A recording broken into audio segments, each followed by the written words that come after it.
ይሄ የተረገዘው ልጅ ማለት ነው። በቃ የዳጣው ወንድም ያንተ ልጅ ነው።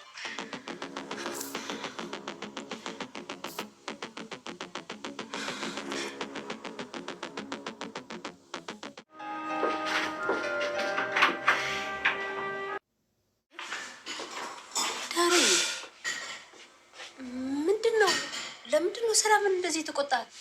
እሷ ካልቺኝ አንጻራዊ ምን አደረኩ? ከመቆጣት ውጪ ቆይ ብላ ነው። ኧረ ተያት። ለማንኛውም የልጁን አባት አሁኑኑ አምጥታ ማስተዋወቅ መቻል አለባት።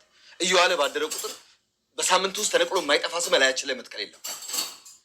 እሱማ እኮ በደንብ ተነጋገርንበት አይደል እንዴ? ግን አንተን በዚህ ልክ ያስቆጣህ ነገር ምንድነው ነው? ምንም የለም። እሱን እሷ ታብራራልሻለች። በልቶ ከላዩ ላይ ሰሞኑን ቁጣ እያለ ነው። ምንም የለም አልኩሽ ማርታ። እናንተ ምን ታርጉኛላችሁ? ዳጣ ለአባቷ ደውላለች ስልክ እያወሩ ለእኔ ልታገናኙ ስትል ጆሮ ላይ ስጋባት። ቆይ ነግረዋል አይደል? ማለቴ ስለኔ ያውቃል አይደል? ደህና ደሪ ደሪ በጤና ነው። ሰላም አቶ ደረጀን ዛሬ ጉዱን አሸከመችው። እንግዲህ ከ9 ወር በኋላ ዛሬ ጉዱን አሸክመዋለች ደረጀን። ቤተሰቦቻችን እንግዲህ ደረጀ እንግዲህ ነገሮች በጣም ተነባብረውበታል። ግን ምን ዋጋ አለው? ምንም ማድረግ አይቻልም። ቤተሰቦቻችን በሚገርም ሁኔታ እንግዲህ ደረጀ ያላቀባጀረው ሁኔታ ነው ላው ላይ እንግዲህ ዱብዳ የወረደበት። በሚገርማችሁ እንግዲህ እንደሚታወቀው አቶ ደረጀ ምንም የሚያስበው እንትን የሚለው ነገር አልነበረም። ምንም ትዝ ያላለመው ያላቀማጀረው ነገር ነው ዛሬ ዱብዳ ያወረደበት። ሰላምን የልጇን አባት ማን ነው ትሊሆን እያለ አፋፏን እየጠበቀ ባለበት ሰዓት ላይ እንግዲህ ዛሬ አፍርጦታል ማለት ነው። ቤተሰቦቻችን በጣም ነው የሚያስደነግጠው። በቃ እኔ እንጃ ምን እንደምላችሁ ጋይስ፣ ከቃል በላይ ነው ማለት ነው። ደረጀ ዛሬ በቃ ጉድ ነው የወረደበት ጋይስ፣ ጉድ ነው የወረደበት። ሰላምም ጉድ አሸከመችው እንግዲህ። ወይስ ተዛሬ ዳርዳር እያለችው እንኳን አልነገረችው። በነገራችን ላይ ባለፈው የልጅሽ አባት ምናምን የመጀመሪያ እርግዝናዋን እንትን እያለ የልጁን አባት ለምን አታመጭም ብሎ ሲጠይቃት የዛን ሰዓት ዳርዳር ብላ ለመናገር ሞክራ ነበረ። የልጅም ስም ምትኬ ብያታለሁኝ።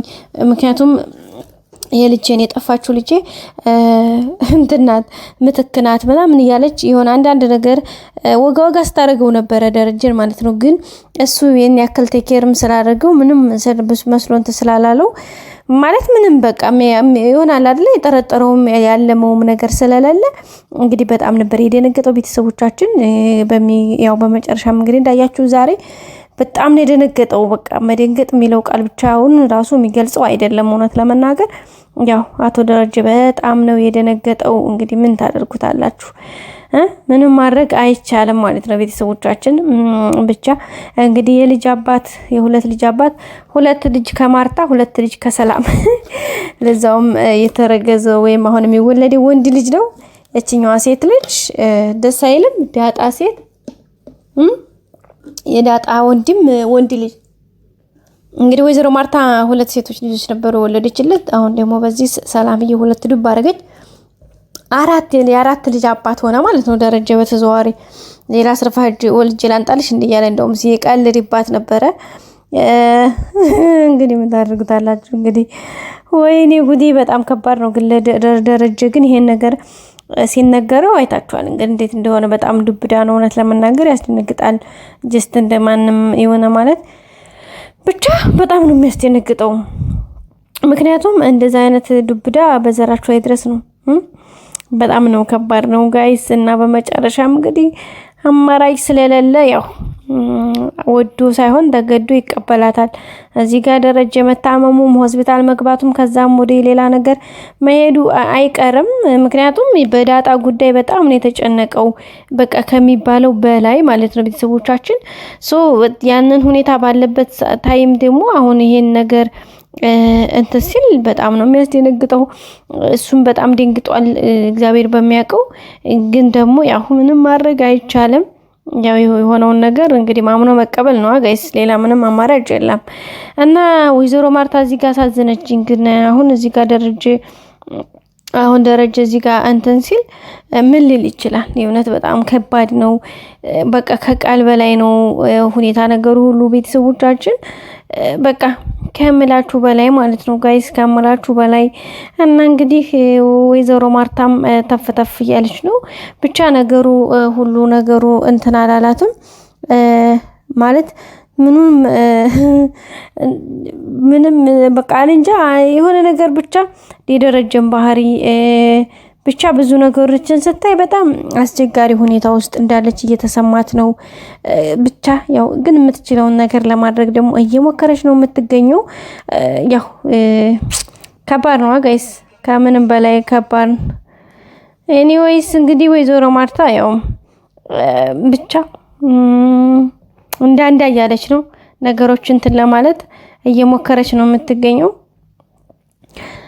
ብቻ የሆነ ተተራምሶባታል እሷ ለራሱ የሆነ ነገሮችን እንትን ለማለት እየሞከረች ነው ግን ደግሞ በጣም አስቸጋሪ ሆኖባታል ምን እየተካሄደ እንደሆነ እየገባት አይደለም ምናምን ሁኔታዎች ግራ ያጋባት ነው እዚህ ጋር የደረጀ ሰላም የደረጀ ሁኔታ በጣም ነው የሚገርመው ምክንያቱም የደረጀ በቃ የሚያሳየው አክት ሁኔታዎቹ በጣም ግራ ጋብቷታል በዛ ላይ እዚህ ጋር የሰላም ሁኔታ በጣም ከባድ እንትን ውስጥ ነው ያለችው ብቻ ብዙ ነገሮችን ሲታዩ በጣም ከባድ እንትን ውስጥ እንዳሉ ነው የሚያሳየውና ቤተሰቦቻችን እሱም እንግዲህ ነገሮችን ለማስተካከል እየሞከረ ነው የሚገኘው እንግዲህ ከወታ እንትን ካለለት ባጭሩ ነገሮችን አስተካክሎ የሚጨርስ ነው የሚሆነው ግን አሁን ዱብዳ ነው በተለይ የሰላም አሁን ይሄ ለደረጀ ልጅ የኔ ልጅ አባት አንተ ነህ የሚለው ቃል አስባችሁታል ጋይስ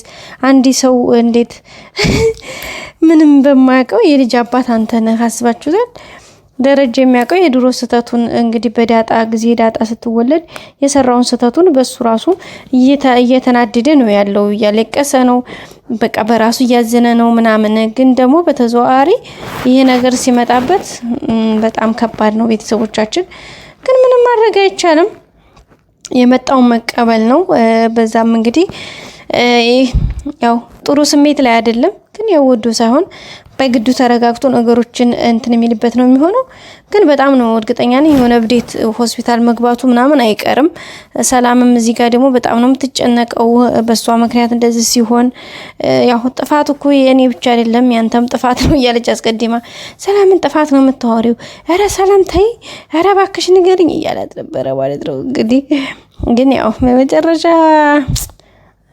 ሶሪ በጣም ከባድ ነው ጋይስ እና እንግዲህ ጉዳዮቻችን ያው ምንም ማድረግ አይቻልም ያው ተወዶ ሳይሆን ያው ተገዶ መቀበል ነው ያለውን ነገር እና ይሄን ይመስላል ዳጣና ናታን ደግሞ አሪፍ ጊዜ እያሳለፉ ነው እንግዲህ ናታን ያመጣላትን ኤዲፖፕ ወስዳባት ውሃ ቀምታት ማለት ነው እየላላሰች እያለ ቀምታት እንዴት ተናደደች አይታችኋታል ጋይስ እንዴት አርጋ እንዴ ሌላ ነገር ቢሆን እኮ ማለት ነው ውሃ ብትወስድባት ይሄን ያክል አትደነቅም እንዳውም ሰጣታለች እንኳን እንደዚህ ግን ይሄ ስጦታ ስለሆነ የሷ ስጦታ ስለሆነ እንግዲህ አስባችሁታል እሪ ብላ ማለት ነው እሪ ብላ በስንት ጉር ነው እንደገና የተረጋጋችሁ ቤተሰቦቻችን ያው የሚችለውን ያክል እየሞከረች ነው እና